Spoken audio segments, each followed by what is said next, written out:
जब दर्द से कराहते भीष्म पितामह ने भगवान श्री कृष्ण से पूछा कि आखिर मेरा क्या दोष था जो मुझे नुकीले बाणों की शैया पर इस तरह से लेटना पड़ा। तब भगवान श्री कृष्ण ने ऐसा जवाब दिया जिसे सुनकर आप भी हैरान रह जाएंगे। तो आइए जानते हैं, लेकिन वीडियो में आगे बढ़ने से पहले हमारे चैनल को सब्सक्राइब अवश्य करें और बेल आइकन जरूर दबाएं और साथ ही कमेंट बॉक्स में जय श्री कृष्णा अवश्य लिखिएगा। दोस्तों, हमारे हिंदू धर्म में कर्म की प्रधानता शुरू से ही है।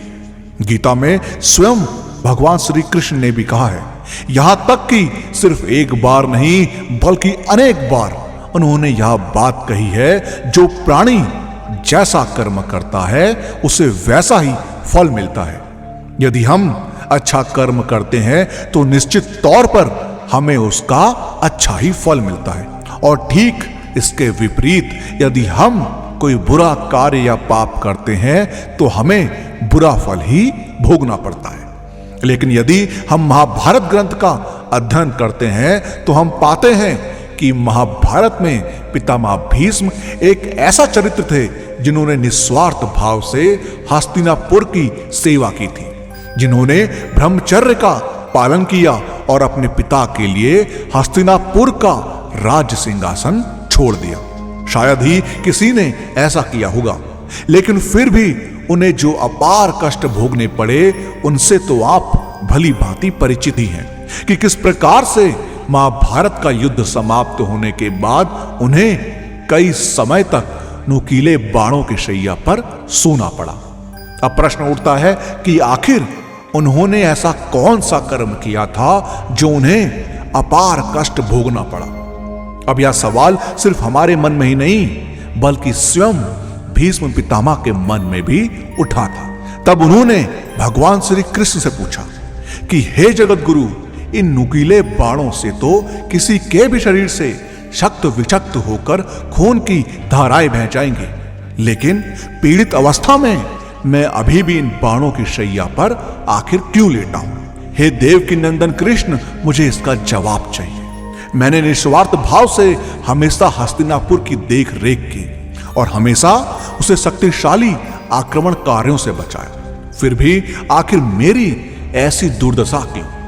अपने पिता के लिए मैंने ब्रह्मचर्य का पालन किया, एक एक करके मेरे परिवार के सभी सदस्य मारे गए, लेकिन फिर भी मैं अडिग हस्तिनापुर की रक्षा करता रहा। आखिर मेरे साथ ही ऐसा क्यों हुआ?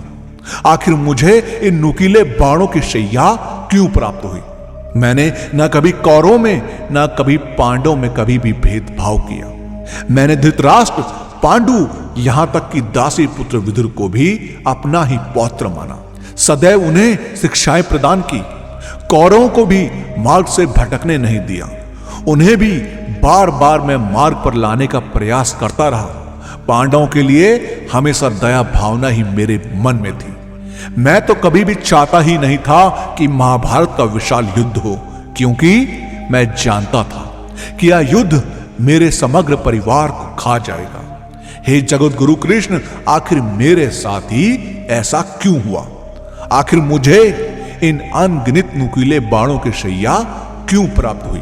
क्या मेरा कोई कर्म ऐसा था जो ईश्वर को कतई प्रिय नहीं था? मेरे मन में कई सारे सवाल हैं।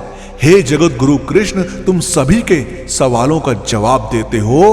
अब मेरे इन कठोर सवालों के जवाब मुझे आपसे ही सुनने हैं। तो मुझे बताओ कि आखिर मेरा क्या कर्म था जो मुझे नुकीले बाणों की शैया प्राप्त हुई?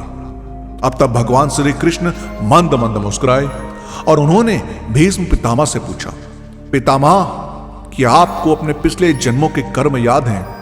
तब भीष्म ने कहा, हे जगत गुरु कृष्ण, मुझे अब तक मेरे 10 जन्म याद हैं, जिसमें मैंने शायद ही कोई पाप ऐसा किया हो जिससे मुझे यह असहनीय पीड़ा भोगनी पड़ रही है।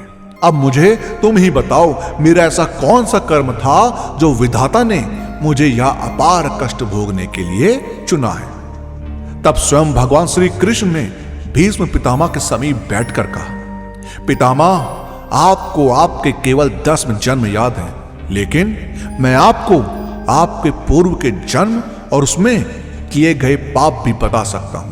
और संभवतः इससे आपको स्पष्ट भी हो जाएगा कि उसी के कारण आपको यह अपार कष्ट भोगना पड़ रहा है। अब इतना सुनकर पितामह के मुखमंडल पर ऐसे भाव आ जाते हैं कि मानो अब उनकी बहुत बड़ी समस्या का निवारण होने वाला है।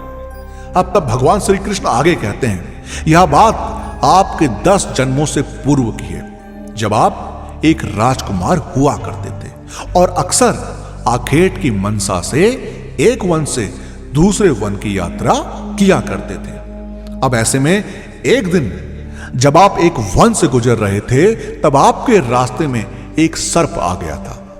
तब आपने बिना कुछ सोचे समझे उसे अपने रास्ते से हटा दिया, परंतु दुर्भाग्यवश वो सर्प कांटों की झाड़ियों में जा फंसा। अब वो झाड़ियों में जितना अधिक निकलने का प्रयास कर रहा था, उतना ही कांटे उसकी पीठ पर चुभ रहे थे और बार बार उसे जकड़ रहे थे। अब इस प्रकार से वो सर्प लगभग 18 दिनों तक उसी कष्टदायक अवस्था में जीता रहा और उसी दौरान उसने ईश्वर से यह प्रार्थना की कि जिस तरह से मैं तड़प तड़प कर मृत्यु को प्राप्त हो रहा हूं, ठीक उसी प्रकार से उस राजकुमार को भी मृत्यु प्राप्त होनी चाहिए। अब अंततः एक दिन उसने अपने प्राण त्याग दिए। अब इसी वजह से पितामह भीष्म आप अपने पाप का फल भोग रहे हैं। अब इतना सुनते ही पितामह के मन में एक नया प्रश्न जन्म ले लेता है। वो कहते हैं, हे जगत गुरु कृष्ण, यदि ऐसा है तो फिर मैंने अपने पूर्व के 10 जन्म बिना किसी कष्ट के बिताए। आखिर क्यों मुझे उस पाप की सजा अगले जन्म में नहीं मिली, बल्कि इसी जन्म में मिली है? तब भगवान श्री कृष्ण कहते हैं, उसके पीछे का मुख्य कारण पितामह ये है कि उन जन्मों में आपने कोई ऐसा कृत्य नहीं किया था जो पाप की श्रेणी में आता हो, इसलिए आपको उन जन्मों में उस सर्प का श्राप नहीं लगा।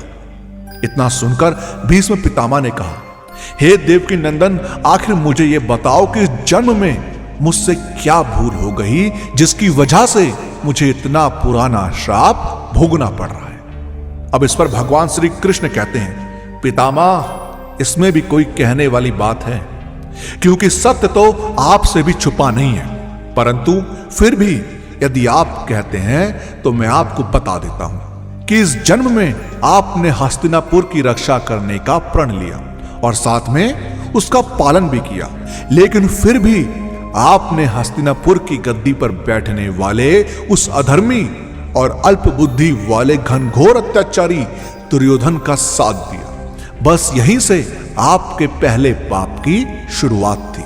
इसके बाद आपसे दूसरा पाप तब हुआ जब आपकी आंखों के सामने उस भरी सभा में पांडवों के साथ युद्ध क्रीड़ा में छल और आपके कुल वधु का चीरहरण हुआ, लेकिन आपने धर्म के पद पर चलने के बावजूद उस कपटी शकुनी को ना तो टोका, ना ही दुर्योधन और दुशासन को ऐसा करने से रोका।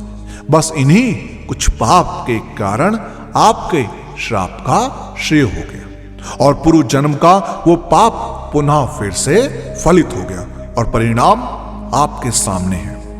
अब इतना सुनते ही भीष्म पितामह की आंखों से आंसू टपकने लगे और अचानक ही उनके मुखमंडल में एक नई चमक सी आ गई, मानो कि अब उनके सारे कष्ट समाप्त हो गए हैं। अब उन्होंने भगवान श्री कृष्ण का हाथ थाम लिया और श्री कृष्ण ने भी पितामह को अपने हृदय से लगा लिया। अब उसके बाद जल्दी सूर्य देव उत्तरायण हो गए और माघ मास का शुक्ल पक्ष आ गया। तब भीष्म पितामह ने अपनी देह त्यागी और वह सदा सदा के लिए परमात्मा में विलीन हो गए। लेकिन उनके मन में कुछ ऐसे प्रश्न थे जिनका जवाब सिर्फ और सिर्फ जगत गुरु कृष्ण ही दे सकते थे और उन्होंने ऐसा ही किया। अब इससे हमें यह जानने को मिलता है कि हमें कभी भी अपने कर्मों को भूलना नहीं चाहिए।